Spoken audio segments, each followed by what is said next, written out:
आशा करता हूं आप सब बहुत अच्छे होंगे। मेरा नाम है सिद्धांत अग्निहोत्री। स्टडी ग्लोस पे आपका बहुत बहुत स्वागत है। आप ये एमएसपी के बारे में बहुत ज्यादा सुन रहे होंगे। It's minimum support price. क्या होता है मिनिमम सपोर्ट प्राइस? आज हम इस लेक्चर में देखेंगे। इंस्टा पे मैं आ गया हूं, 8 से 10 बजे तक सारी क्वेरीज आंसर करता हूं। तो भैया फार्मर प्रोटेस्ट हो रहे हैं, और ये जो प्रोटेस्ट हो रहे हैं इसके सेंटर में है एमएसपी। एमएसपी सरकार खत्म करेगी, किसानों का ये कहना है कि आप कानून बना दो बस, कि एमएसपी आप खत्म मत करो। सरकार बोल रही है कि एमएसपी हम खत्म करेंगे, बट कोई इस पे कानून नहीं है, कोई लिखित बात नहीं है अभी। हालांकि ये खबरें आ रही हैं कि लिखित बात हो गई है, लेकिन दोस्तों अभी कुछ क्लियर नहीं है। तो फिलहाल फार्म प्रोटेस्ट पे वीडियोस आ रहे हैं। हम एमएसपी की बात करेंगे कि मिनिमम सपोर्ट प्राइस आखिर होता क्या है और क्यों इसको लेके इतना ज्यादा हो हल्ला मचा है। भारत की बात करें तो कृषि क्षेत्र में 50% से ज्यादा लोग फार्मिंग करते हैं। Agriculture is the biggest sector and the oldest profession in the world. बड़ी बड़ी सभ्यता जो है वो एग्रीकल्चर से शुरू हुई है। एग्रीकल्चर नहीं होता कुछ भी नहीं। एग्रीकल्चर किसान हमारे नहीं होंगे तो हम बर्बाद हो जाएंगे, हम जी ही नहीं पाएंगे। जब भी खाना खाएं, भगवान से पहले किसान का शुक्रिया अदा करें। तो किसानों के लिए ये एमएसपी जो है बहुत ही ज्यादा इंपॉर्टेंट है। नाम देखिए, नाम से समझिए, मिनिमम सपोर्ट प्राइस वो मार्केट इंटरवेंशन है by the government of India, जो इंश्योर करती है कि एग्रीकल्चरल प्रोड्यूसर्स जो हैं वो बचे रहें। इसका मतलब क्या है, पहले आप हिंदी समझ लीजिए। न्यूनतम समर्थन मूल्य, मिनिमम सपोर्ट प्राइस, तो ये बेसिकली वो इंटरवेंशन है जो किसानों को दिया जाता है। मतलब क्या होता है कि हमारे यहां 3 सीजन होते हैं क्रॉपिंग के। भैया हर सीजन होता है ना, ऐसा तो है नहीं कि आप पर्टिकुलर क्रॉप जो है वो पर्टिकुलर सीजन में, जैसे राइस है, जब बहुत ज्यादा बारिश होगी तभी तो चावल उगेगा। ऐसे ही गेहूं के लिए होता है। तो हमारे 3 सीजन होते हैं, रबी, राबी, खरीफ और जैद। कमेंट बॉक्स में फटाक से बताओ इनका सोइंग सीजन और हार्वेस्टिंग सीजन कब होता है।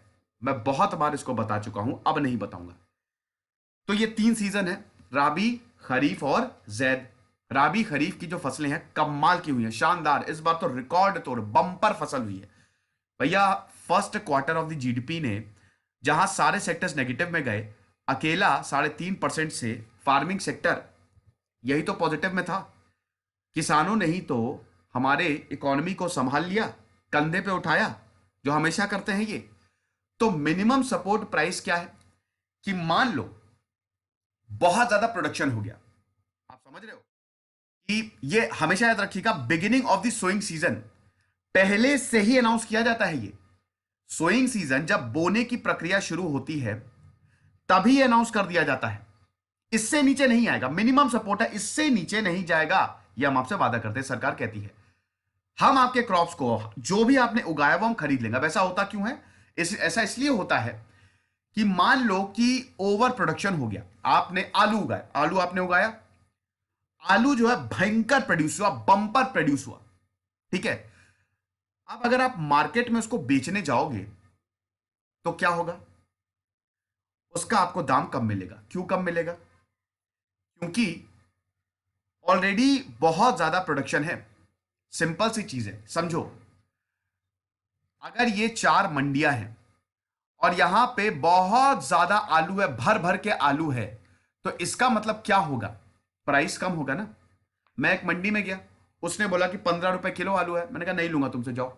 दूसरी मंडी में किया, इतना सारा आलू है, 10-5 रुपए में मुझे आलू मिल जाएगा। दूसरी मंडी वाला मुझे 10 रुपए में, उससे भी नहीं लिया, बगल में गया 5 रुपए में, क्योंकि बंपर प्रोडक्शन है ना, स्टॉक में इतना ज्यादा है। इसका मतलब क्या हुआ? मान लो किसान ने आलू उगाने के लिए 20 रुपए दिए, उसको 5 रुपए मिल रहे हैं, 15 रुपए का लॉस। उसकी तो हालत खराब हो जाएगी, बैंड बच जाएगी। ध्यान दीजिएगा, मैं सिर्फ और सिर्फ एमएसपी समझा रहा हूं। एपीएमसी मंडी कंसेप्ट, आरटीओ का कंसेप्ट अभी बिल्कुल भी नहीं समझा रहा हूं। सिर्फ एमएसपी पे ही हम बात करेंगे आगे। आज फिर आगे एपीएमसी और ये जो बिचौलिया का जो कंसेप्ट है वो भी हम देखेंगे बाद में। ये भी एक बहुत बड़ी दिक्कत रही है, लेकिन सब जगह ऐसी दिक्कतें नहीं है। जैसे पंजाब और हरियाणा, ये कृषि प्रधान राज्य हैं, इन्होंने शानदार काम किया है। यहाँ पे जो आड़तीय है ना, उन्होंने बहुत अच्छा काम किया है। यहाँ पे जो किसान, उनको बहुत बेहतरीन जो उचित मूल्य है वही लाके दी है, बट वो एक थोड़ा सा अलग है। अभी हम तो एमएसपी जो है, हाँ तो मैं कहा था, हाँ तो सरकार क्या करेगी। अब देखिए 15 रुपए का लॉस हो गया तो किसान को तो बड़ी दिक्कत होगी कि यार मैंने इतना ज्यादा इस पे मेहनत की, इतने पैसे लगाए और मार्केट में मुझे दाम कम मिल रहा है।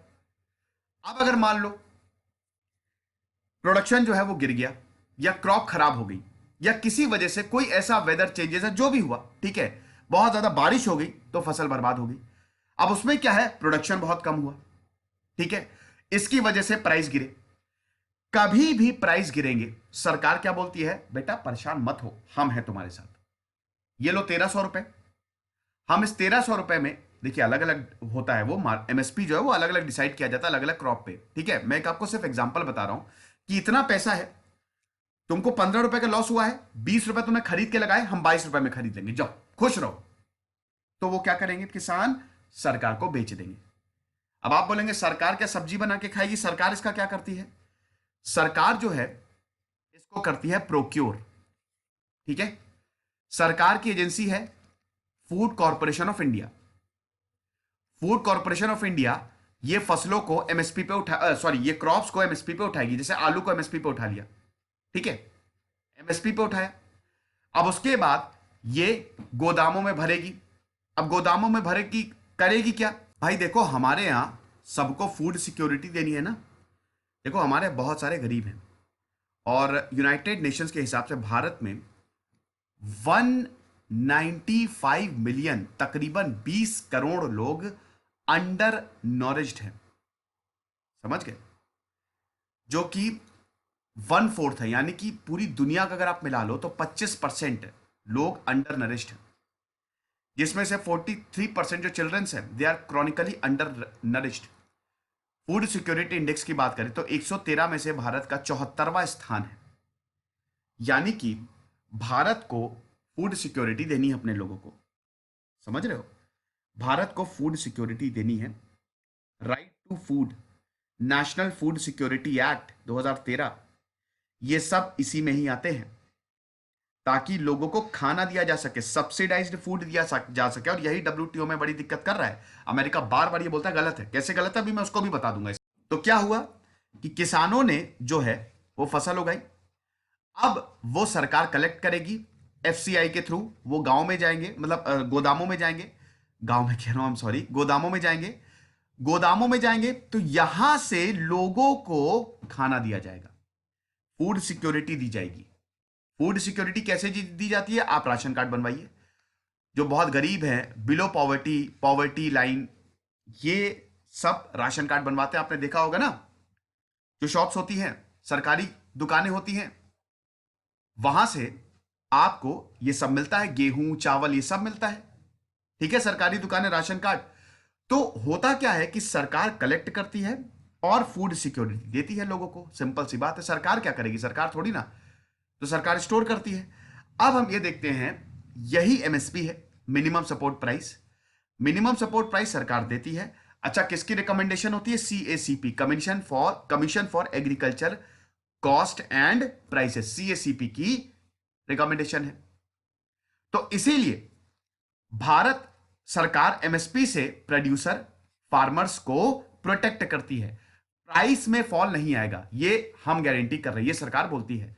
कुछ भी कोई भी दिक्कत आए, अगर मान लो प्राइस किसी वजह से गिर भी गए, हम खरीद लेंगे, चाहे प्रोडक्शन बहुत ज्यादा हुआ हो चाहे ना हुआ हो, हमको उससे कोई लेना देना नहीं है। सिर्फ इसीलिए ताकि डिस्ट्रेस सेल्स ना हो, किसानों ने जितने का उगाया है उतने का ही उसको मूल्य मिले, ठीक है। पंजाब और हरियाणा में तो एमएसपी बहुत अच्छा है, लेकिन देश में ज्यादातर किसान एमएसपी के बारे में नहीं जानते, क्योंकि दोस्तों यहां पे इनके पास ना चॉइस होती है, या तो आप सरकार को बेच दो, या तो आप कहीं और भी बेच सकते हो, मंडियों में भी। तो ये चॉइस होती है इनके साथ, आप मंडी भी चले जाओ या सरकार को एमएसपी पे बेच दो, ठीक है। तो अब खैर उसकी हम बाद में बात करेंगे। तो ये पूरा कंसेप्ट है एमएसपी का, पूरी क्वांटिटी खरीद लेती है किसानों से at the announced minimum price. अब ये 1970 से चला आ रहा है, अगर हिस्ट्री देखें। अब हिस्ट्री में हालांकि उस समय दो प्राइस थे, एक एमएसपी और एक प्रोक्योरमेंट प्राइस, ठीक है। तो ये 1970 से लगातार चला आ रहा है। अब दोस्तों कैसे हम एमएसपी को डिटरमाइन करते हैं, ये बड़ा इंपॉर्टेंट है। देखो एमएसपी को डिटरमाइन करते हैं, कुछ फैक्टर्स होते हैं। अब वो फैक्टर्स क्या हैं जो कमीशन है एमएसपी को सीएसीपी रिकमेंड करती है, ठीक है ना। अब ये जो कमीशन है ये क्या क्या देखती है ये आप समझ लीजिए। सबसे पहले देखा जाता है, ऐसे ही थोड़ी ना कि सरकार सुबह उठी और बोला कि एमएसपी इतने, बहुत सारी चीजें, बड़ी कॉम्प्लेक्स कैलकुलेशन होती है। सबसे पहले है कॉस्ट ऑफ प्रोडक्शन कितना है। अरे यार कितनी गंदी, छोड़िए। अच्छा, फर्स्ट पे है कॉस्ट ऑफ प्रोडक्शन, प्रोडक्शन में कितनी कॉस्ट आई है, कितना पैसा खर्चा हुआ है। सेकेंड फैक्टर जो है इनपुट प्राइजेस में चेंज आया है कि नहीं। तीसरा input output price parity, input output दोनों ही प्राइस को कि भाई इनपुट क्या हुआ, कितना पैसा लगा आपका, ठीक है, ये पूरी फसल उगाने में पैसा कितना लगा, और आउटपुट जो मतलब डिफरेंस कितना है, आउटपुट जो इनपुट और आउटपुट इन दोनों में कितना डिफरेंस है, कितना क्या कहते हैं कि पैसा जो है वो खर्च हो, वो देखती है। ये तो बात हो गई जब प्रोडक्शन हो रहा है। फोर्थ में आ जाता है आपका, फोर्थ फैक्टर जो होता है वो आता है trends in market price, market में प्राइस क्या क्या हाल है। पांचवा सबसे इंपॉर्टेंट जिसमें पूरी इकोनॉमी चलती है वो है डिमांड एंड सप्लाई, कि डिमांड कितनी है, सप्लाई कितनी है। फिर इंटर क्रॉप प्राइस को भी देखा जाता है, इंडस्ट्रियल कॉस्ट स्ट्रक्चर पे कितना इफेक्ट आएगा, कॉस्ट ऑफ लिविंग पे कितना इफेक्ट आएगा, जनरल प्राइस लेवल क्या है, इंटरनेशनल प्राइस सिचुएशन क्या है, इश्यू प्राइस क्या है। ये फैक्टर्स होते हैं जो एमएसपी को डिटरमाइन करते हैं। यानी कि कमीशन जो है वो माइक्रो लेवल डेटा का भी यूज करती है, मतलब छोटे पैमाने पे भी देखती है, और मैक्रो लेवल भी यूज करती है वो, ठीक है। और उसके बाद बहुत सारी चीजों को इंक्लूड किया जाता है। क्या क्या, cost of cultivation per hectare, per hectare में आपकी कॉस्ट ऑफ कल्टीवेशन कितनी आई है, कॉस्ट ऑफ प्रोडक्शन पर क्विंटल, वेरियस रीजन में जो प्रोड्यूस करने का जो भी पैसा लगा है पर क्विंटल के हिसाब से वो कितना है, जो इनपुट्स लगाए हैं, जो आउटपुट है वो उसका कितना चेंजेस है। Supply related information, supply related, demand supply में क्या आ जाएगा, सप्लाई रिलेटेड इंफॉर्मेशन में आएगा एरिया कितना है, सप्लाई कहां से हो रहा है, कहीं ना कहीं से तो हो रहा होगा ना, एरिया कितना है, आपकी यील्ड कितनी है, आपका प्रोडक्शन कितना है, इंपोर्ट एक्सपोर्ट कितना है, डोमेस्टिक अवेलेबिलिटी कितनी है। डिमांड की बात करें तो पर कैपिटा कंजम्पशन, कितने ज्यादा क्रॉप्स की रिक्वायरमेंट है, पर कैपिटा कंजम्पशन कितना है, ट्रेंड्स क्या है, कैपेसिटी क्या है, इंटरनेशनल मार्केट में प्राइस क्या है, ये सब देखा जाता है। एग्रीकल्चर, अब इंडस्ट्री में अगर आप चले जाओ तो एग्रीकल्चर, भाई देखो जो ये सब आप इंटर रिलेटेड, आप ऐसे समझो एक दूसरे से सब कुछ जुड़ा है। भाई किसान अगर आलू उगाएगा तो उधर लेस की कंपनी जो है, जो पेप्सी है, जो लेस बनाती है, वो चिप्स बनाएगी उसी आलू से, समझे कि नहीं। किसान अगर आलू उगाएगा तो फ्रेंच फ्राइज बनेंगे। तो कहने का मतलब यह है कि इंडस्ट्री जो है वो भी इन किसानों से प्रोडक्ट्स खरीदती हैं। तो एग्रीकल्चरल प्रोडक्ट्स की प्रोसेसिंग कितनी है, मार्केटिंग की कॉस्ट कितनी आ रही, स्टोरेज, ट्रांसपोर्टेशन, प्रोसेसिंग में ये मार्केटिंग सर्विसेज, और मैक्रो इकोनॉमिक वैल्यू वेरिएबल्स भी देखे जाते हैं, ये सब देखा जाता है। अब किस पे एमएसपी अनाउंस किया जाता है, वो कौन कौन से क्रॉप्स हैं। देखिए अगर एमएसपी की बात करें तो 22 मैंडेटेड क्रॉप्स हैं, कंपलसरी, मैंडेटेड मतलब कंपलसरी, जिन पे एमएसपी जो है वो डिसाइड किया जाता है। और शुगर केन में एफआरपी डिसाइड किया जाता है, फेयर एंड रीम्यूनरेटिव प्राइस, इसकी भी अभी हम बात कर लेंगे। अब ये कौन कौन से क्रॉप्स हैं, देखिए मैंडेटेड क्रॉप्स की बात करें तो खरीफ सीजन के 14 क्रॉप्स हैं, ठीक है, 6 राबी हैं और 2 कमर्शियल क्रॉप्स हैं। अब आप देख लीजिए ये लिस्ट है। सीरियल्स की बात करें तो इसमें 7 आ जाते हैं, पैडी, वीट, बार्ले, जवाल, आप देख सकते हैं, ठीक है। तो ये इसमें 2 शुगर केन में हालांकि एफआरपी है ना, 2 कमर्शियल आते हैं, टोटल 22 क्रॉप्स हैं, जिसमें से 2 कमर्शियल आते हैं, आपके 14 खरीफ आते हैं और 6 राबी आते हैं, समझ गए। तो ये लिस्ट है। अब एमएसपी प्राइस जो है वो अलग अलग होता है, अलग अलग क्रॉप्स पे अलग अलग होता है, ठीक है, फिलहाल उस पर नहीं जाएंगे, आप देख सकते हैं। अब जैसे पैडी की बात करें, खरीफ में पैडी आ जाएगा। अब पैडी की बात करें तो अगर 2020 में 1868 रुपए है पर क्विंटल की बात हो रही है, यहां पे ध्यान दीजिएगा। देखिए इसमें जो है ना, अगर इंक्रीज होता है तो इसमें क्रॉप जो इसमें प्राइस है वो बढ़ते हैं। जैसे मान लीजिए, जैसे 2019 में ये 1815 रुपए था, ठीक है। पैडी एक खरीफ, मैं इसको मिटा देता हूं, पैडी जो है वो एक खरीफ क्रॉप है, तो पैडी में पैसा जो था पर क्विंटल जो दिया जा रहा था, जो सरकार ने एमएसपी डिसाइड किया था, वो 1815 रुपए था 2019 में। लेकिन दोस्तों अभी 1868 कर दिया है। क्यों? क्योंकि 53 रुपए का इंक्रीज हुआ है। अब रुपए का इंक्रीज इसीलिए होता है कि मान लो प्रोडक्शन कम ज्यादा हुआ, उसमें देखा जाता है। जवार की बात करें, जवार एक हाइब्रिड है, वैरायटी जो है इसकी अगर आप देखिए तो ये हाइब्रिड है। ये दो मतलब हालांकि ये भी खरीफ क्रॉप में ही आएगा, ठीक है। जवार भी आपका खरीफ, जवार किधर गया, ये रहा, ये भी आपका खरीफ क्रॉप में आएगा। फिर उसके बाद बाजरा हो गया, वो भी आपका बाजरा किधर गया, ये मेज रागी हो गया, वीट हो गया, ठीक है। ये सब कॉटन जो है, कॉटन आपका कॉटन भी, ये रॉ कॉटन जो है ये आपका कमर्शियल क्रॉप हो गया, ये भी खरीफ में आएगा। ग्राउंड नट, अरहर, ये सब खरीफ में आते हैं। तो इसीलिए 14 क्रॉप्स हैं और इनका एमएसपी जो है वो डिसाइड किया गया है। अब अगर बात करें रागी पे तो 31,150 रुपए 2019 में था और अभी 3,295। एमएसपी जो होता है वो प्रीवियस ईयर से ज्यादा ही दिया जाता है, क्योंकि फार्मर्स इनकम को भी डबल करनी है ना। तो अगर आप देखेंगे तो 2019 और 2020 का अगर आप कंपैरिजन करेंगे तो सारे क्रॉप पे प्राइसेस बढ़े हैं एमएसपी, और ये होता ही है, यही ट्रेंड है, ये इंक्रीज ही होता है। तो यही दिक्कत है ना, यहां पे यही बोला जा रहा है किसानों द्वारा कि आप एमएसपी खत्म कर दोगे तो हम करेंगे क्या। इतने सारे लोन चल रहे हैं, आप हमसे क्रॉप खरीदते हो, आप सरकार बोल रही है कि भाई हम एमएसपी कहां खत्म कर रहे हैं, कहां आपको लग गया कि हम एमएसपी खत्म कर रहे हैं। किसान बोल रहा है कि आप कानून बना दो, आप एमएसपी खत्म नहीं कर रहे हो, किसान बोल रहा है आप कानून बना दो या फिर आप हमको लिखित में दे दो। लेकिन यहां पे सरकार इससे थोड़ा पीछे हट रही है। हालांकि अब ये बोला जा रहा है कि हम लिखित में देने को भी सरकार कह रही है कि हम लिखित में दे रहे हैं और कानून, अब खैर वो तो अभी देखिए ये प्रोटेस्ट चल रहे हैं, अभी जब खत्म होंगे तो पूरा कॉम्प्रिहेंसिव वीडियो इसमें बना देंगे, समझ गए। अब दोस्तों हम अगले लेक्चर में जानेंगे कि need for reform in MSP. मैंने इसको दो पार्ट में डिवाइड किया है, इसमें तो मैंने आपको एमएसपी समझा दिया। अब हम बात करेंगे कि एमएसपी रिफॉर्म्स की जरूरत क्यों है, ठीक है, क्यों सरकार भी चाह रही है कि एमएसपी में रिफॉर्म्स लाए जाए, ये हम कल बात करेंगे। तो आई होप आप एमएसपी समझ गए होंगे आसानी से, इसमें कोई भी दिक्कत नहीं है। खुश रहिए, पढ़ते रहिए। जैसे सिद्धांत अग्निहोत्री साइनिंग ऑफ।